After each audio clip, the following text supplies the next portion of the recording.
Hello everyone, welcome to the channel of KV teachers guild. बच्चों, आज इस video में हम 6th क्लास संस्कृत का एक सैम्पल क्वेश्चन पेपर डिस्कस करने वाले हैं। ये केवीएस पीरियोडिक टेस्ट सेकंड का पेपर है। ऑल्दो आपके स्कूल में एग्जाम ऑफलाइन हो या ऑनलाइन, पेपर डिफरेंट ही होगा, लेकिन यहाँ से आपको थोड़ा सा आइडिया ज़रूर मिल जाएगा कि कैसे क्वेश्चन एग्जाम में पूछे जाते हैं और किस तरीके से आपको आंसर करने हैं। तो सबसे पहला क्वेश्चन है, अधोलिखित गद्यांश पठित व नीचे लिखे हुए गद्यांश को पढ़कर समुचित उत्तराणी लिखत, समुचित जो उत्तर है, सही उत्तर जो है वो आपको लिखना है।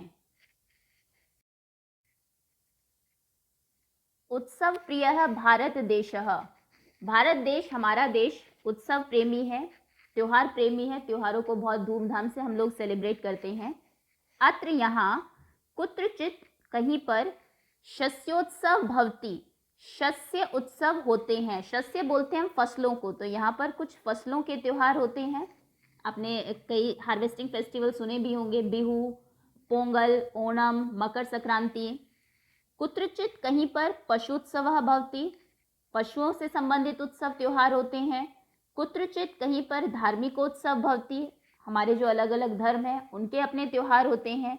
कुत्रचित कहीं पर यानोत्सव भवति, यानों के उत्सव यानी कि गाड़ियों के उत्सव भी होते हैं।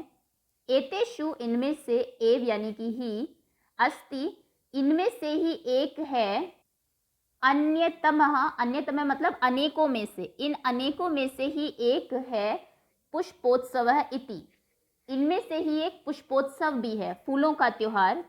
अयम, यह फूल वालों की सैर, नामना, नाम से प्रसिद्ध है, अस्ति, यह फूल वालों की सैर के नाम से प्रसिद्ध है, फेमस है। तो ये आपका पैराग्राफ है, आपने पढ़ लिया। अब इससे संबंधित प्रश्न हम लोग देखते हैं। सबसे पहले है, अस्माकं भारत देशः कीदृशः अस्ति, कीदृशः यानी कि कैसा, हमारा भारत देश कैसा है। तो हमारा भारत देश उत्सव प्रिय है। अगर आपको फुल सेंटेंस में लिखना है तो आप लिखेंगे अस्माकं भारत देशः, कीदृशः की जगह सिर्फ उत्सव प्रिय लिखेंगे, अस्ति। पुष्पोत्सव के नामना प्रसिद्ध है, अस्ति, पुष्पोत्सव किस नाम से प्रसिद्ध है। तो पुष्पोत्सव फूल वालों की सैर के नाम से प्रसिद्ध है, की सैर, इति नामना प्रसिद्ध अस्ति। उत्सवा नाम नामानि लिखत, आपको यहाँ पर 2 उत्सवों के नाम लिखने हैं, कोई भी वो, आपको 4 दिए हुए हैं यहाँ पर, धार्मिक उत्सव, यनोत्सव, देन शस्योत्सव एंड पशुत्सव, पशुत्सव एंड शस्योत्सव है। ओके, अगला प्रश्न है, निम्न शब्दों के अर्थ लिखो। से आपको पैराग्राफ से ढूंढ के लिखने हैं। त्योहार, त्योहार के लिए आप क्या लिख सकते हैं, उत्सव। फसलों का त्योहार, फसलों के त्योहार के लिए इस्तेमाल होता है शस्योत्सव, शस्य, फसल, उत्सव, त्योहार। पुष्प शब्द प्रथम विभक्ति तीनों वचन के रूप लिखो। पुष्प शब्द की प्रथम विभक्ति में आपको जो तीनों वचन है, एक वचन, द्विवचन, बहुवचन, वो रूप लिखने हैं। पुष्प शब्द आप जानते हैं नपुंसकलिंग है, और इसमें फल की तरह ये रूप चलेंगे। फल के रूप क्या होते हैं, फलम, फले, फलानी। तो ये क्या हो जाएगा, पुष्पम, फलम की जगह पुष्पे, पुष्पाणी। ठीक है, 2-3 रूप आपको बताए गए थे। आप लता के कर लीजिए स्त्रीलिंग में, देव के या राम के कर लीजिए पुल्लिंग में, और नपुंसकलिंग में आप लोग फल के कर लीजिए। सेम ही चलते हैं फिर सभी शब्दों के। मंजूषात पदानि चित्वा रिक्त स्थानानि पूर्यत, मंजूषा से, ये मंजूषा होती है जो हिंट्स आपको दिए होते हैं, पद को चुनकर, शब्दों को चुनकर रिक्त स्थानों की पूर्ति आपको करनी है। शब्द है पुष्पेशु, गंगायाम, विद्यालय, वृक्षो, उद्यानेशु। वयम खाली जगह पठामें, अब कहाँ पढ़ेंगे, पठामें यानी कि पढ़ना, हम सब कहाँ पढ़ते हैं, विद्यालय में ही पढ़ेंगे। सो वयम विद्यालय पठामें। जनाः लोग खाली जगह भ्रमंती, लोग भ्रमंती यानी कि भ्रमण करना, घूमना, घूमेंगे कहाँ पर, उद्यान में, उद्यानेशु। खाली जगह नौका संति, नौका कहाँ होगी, गंगा में, नदी में। सो गंगायाम नौका संति। खाली जगह भ्रमरा गुंजंती, भ्रमर जो है, भंवरे कहाँ पर गूंजेंगे, पुष्प के ऊपर, पुष्पेशु, शु। खाली जगह फलानी पक्वानी संति, फल पक गए हैं किसके, वृक्षो, वृक्ष के ऊपर फल जो हैं वो पक गए हैं। शुद्ध कथनानाम, शुद्ध कथन के समक्ष, सामने, ये राइट का होगा। इति अशुद्धम कथनानाम समक्ष, अशुद्ध जो गलत कथन है उनके सामने, ये आपको कुरुतः करना है। ये दशम त्वम असि, 10वें तुम हो, इस पार्ट के कुछ सेंटेंसेस हैं। 10 बालकः स्नानाय अगच्छत, 10 बालक स्नान के लिए आए थे, बिल्कुल सही है। सर्वे वाटिकायाम अभ्रमण, सब वाटिका में, बाग में घूमने लगे, ये गलत है, सबने नदी में स्नान किया था। बालक का स्वयं ने अगण्यत, बालक ने स्वयं की गिनती नहीं की, ये बिल्कुल सही है, ऐसा ही हुआ था, वो बार बार 9 को ही गिन रहा था और खुद को नहीं गिन रहा था। ते वस्तुतः नव बालका एव आसन, वो वस्तुतः मतलब एक्चुअल में 9 बालक ही थे, ऐसा नहीं है, वो एक्चुअली में 10 थे, लेकिन वो जो 10वां है वो बार बार खुद को गिन नहीं रहा था। को अपि पथिके न आगच्छत, कोई भी, को अपि, अपि यानी कि भी, कोई भी पथिक नहीं आया, ये गलत है, एक पथिक आया था जिसने उनको बताया था कि 10वें तुम हो। दशम त्वम असि, दशम त्वम अस्ति, 10वें तुम हो, इसका हिंदी अनुवाद लिखिए। आपको ये कहानी लिखनी है, यहाँ पर शॉर्ट में बता देती हूँ। 10 बालक स्नान के लिए नदी पर जाते हैं। स्नान के पश्चात एक बालक गणना करता है किंतु स्वयं को गिनना भूल जाता है, अतः बार बार 9 बालक गिनता है। दूसरा बालक भी गिनती करने में यही त्रुटि करता है, यही गलती करता है। उन्हें लगता है कि उनमें से एक नदी में डूब गया है, वे सब बहुत दुखी होते हैं।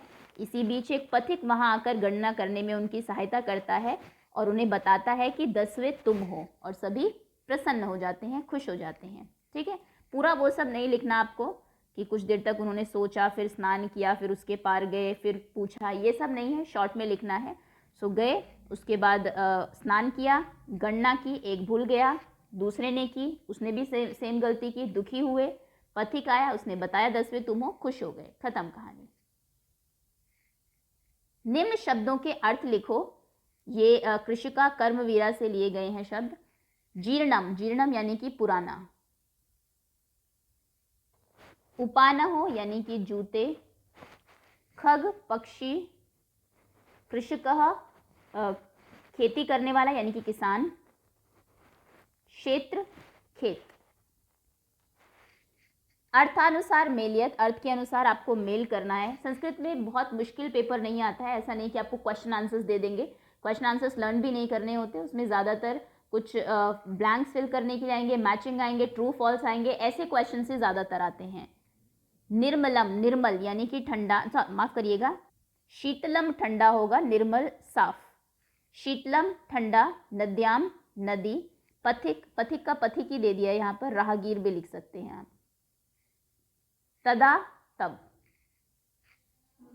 प्रश्नान उत्तराने लिखा, तो प्रश्न भी अगर आएंगे तो ऐसे आएंगे, आपको ऑप्शंस दिए होंगे यहाँ पर, फुल सेंटेंस में नहीं लिखने होंगे। कति बालकः, कितने बालक, स्नानाय अगच्छन्, कितने बालक स्नान के लिए आए थे। दशम बालकः, बालका 10 बालक, स्नानाय अगच्छन्, स्नान के लिए आए थे। ते स्नानाय कुत्र अगच्छन्, वे स्नान के लिए कहाँ आए थे, गृहम घर, या फिर नदीम, ऑब्वियसली नदी में जाएंगे, नदीम। मार्गे कह आगच्छत, मार्ग में कौन आया, सिंह, शेर, या फिर पथिक, पथिक आया था जिन्होंने की उनकी गलती को ठीक किया था।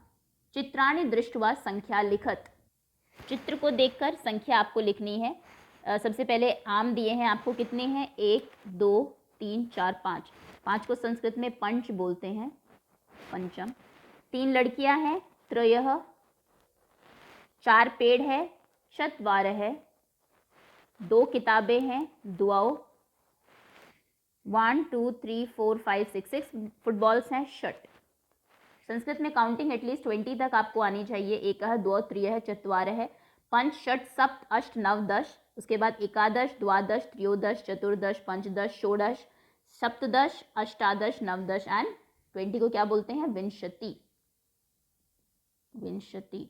और 10 तक तो आपके पार्ट में ही दी है, तो वहां से तो क्वेश्चन पूछे ही जा सकते हैं। धातु रूपाणाम रिक्त स्थानानि पूर्यत, धातु रूप के रिक्त स्थान की आपको पूर्ति करनी है। लट लकार वर्तमान काल, वैसे भी ये इंपॉर्टेंट है, और इसमें रूप मैंने आपको बताए थे कैसे चलते हैं। ति तह अंति, सी थह थ, आमी, आवह, आमह। ओके, आमह। अब कुछ भी हो सकता है, पढ़ने के, खेलने के। क्रीड़ा अगर आप ले, क्रीडति, क्रीडत, क्रीडंती, क्रीडसी, क्रीडत, क्रीडत, क्रीडामी, क्रीडावह, क्रीडामः। अब पठ के इसने बोले हैं, पठती, पठते, पठंती, पठतः, पठंती, पठसी, पठता, पठत, पठामी, पठावह, पठामह।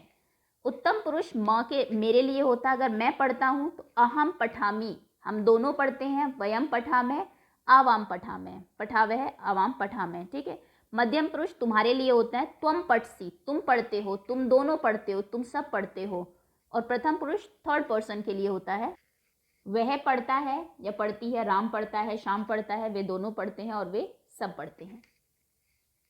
अपनी लिखावट में लिखो, ये सुलेख है आपका, जो ऊपर लिखा है वही आपको नीचे लिखना है एज इट इज।